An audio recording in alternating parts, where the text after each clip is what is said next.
Get unlimited access to all of our CPE courses at www.teachucomp.com/unlimited CPE.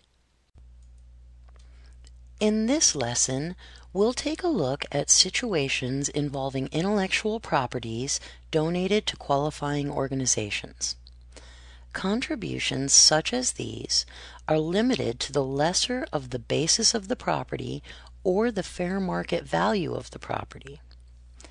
Intellectual property is defined as any of the following: patents, copyrights, trademarks, trade names, trade secrets, know-how, certain types of computer software, and other similar property, or applications or registrations of such property.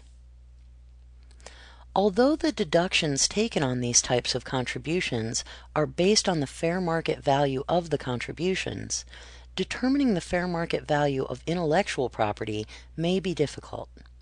Any valuation should be well documented with supporting proof. Like what you see? Get unlimited access to all of our CPE courses at www.teachucomp.com/unlimited CPE.